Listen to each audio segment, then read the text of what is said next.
17 बोसोरनि सिगां जिबायदि हायेनारि हाजोआरि लामा दिनैसिमबो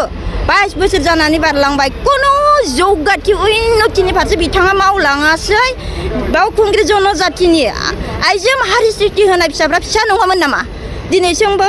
हाखर हाला हाब्रु दैजों गासोमनानै सोलोंसालि गेलेसालि हान्थामेला थासारियाव भुगिनांनो बिथाङा दिनखाना बेरे बेखायनो दिननि खाना महरै 22 बोसोरखौ बिथाङा बारहोलांबाय कुनु गावजों नांथाबबाय थानाय बिदा फंबाय अनजाथाव फिसाफोरनि थाखायबो कुनु जौगाथिनि फारसे मावलाङासै दिनैनि नमिनेसनखौ होनानै गोसोआव गोजोन मोनदों अफिसियेलि प्रसेस बायदियै आंनि नमिनेसना साक्सेस जानानै फैबाय आरो आइ आफानि अनसायनाय सहाय मददनि गेजेरजों आं दिनै केन्डिडेट महरै गसंनो मोनबाय बावखुंग्रियाव थानाय जनजाति जेसेबांखिनि आइजो माहारि सृष्टि होनाय फिसा बिदा फंबाय आइ आफाया एक गद जानानै आंखौ अनसायनायनि गेजेरजों आं साक्सेस जानानै फैबाय आरो आंनि देरहासारगोनाबो आइ आफानि दोबै आंखौ अनसायनायनि गेजेरजों बियो पुरा रोखा देरहासारगोना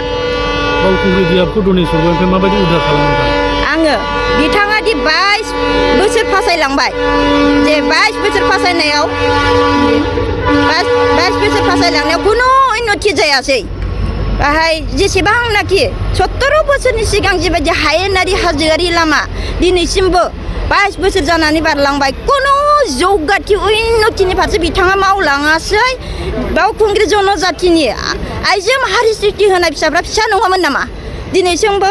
हाखर हाला हाब्रु दैजों गासोमनानै सोलोंसालि गेलेसालि हान्थामेला थासारियाव भुगिनांनो बिथाङा दिनखाना बेरे बेखायनो दिननि खाना महरै 22 बोसोरखौ बिथाङा बारहोलांबाय कुनु गावजों नांथाबबाय थानाय बिदा फंबाय अनजाथाव फिसाफोरनि थाखायबो कुनु जौगाथिनि फारसे मावलाङासै बेनिखायनो साफ्रोमबो बावखुंग्रि बासियाव थानाय जनजातिनि आइ आफा अनजाथाव फिसाफ्रा दोबै आंखौ अनसायफैदों आरो आइ आफानि अनसायनायनि फोरमानथियानो आंनि देरहासारनाया खाथां आरो बेबायदि फासायनाय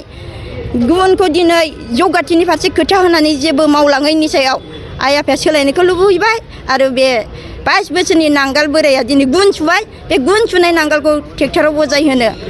ट्राकआव बजायहोनो जों आंनि सिम्बोला ट्राक बे ट्राकआव बजायहोनो आइ आफाया रेडि जानानै दङ इउपिपिएलनिफ्रायबो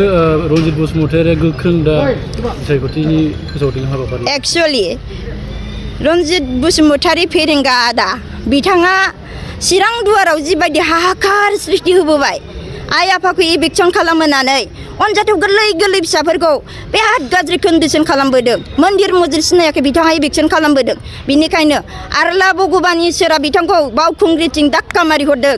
आरो चिरां दुवाराव बिथाङा जिबायदि हाहाकार सोमजिदों बै ओनसोलाव बिथांखौ अनसायाखै जायगा होआखै बावखुंग्रियाव बिथाङा दा बिथा नागिरनो फैदों किन्तु बावखुंग्रिनि आइ आफाया बिथांखौ जायगा होनाय नङा बिथाङा फोलदिसिसो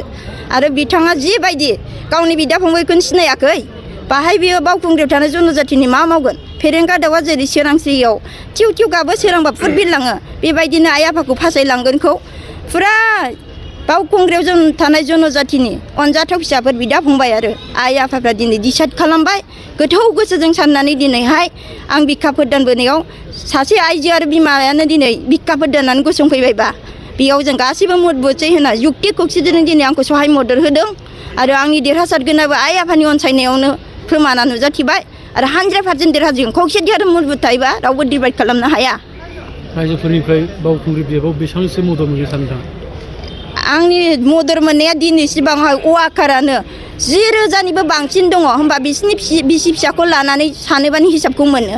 20,000नि आबाव आं देरहागोना रोखा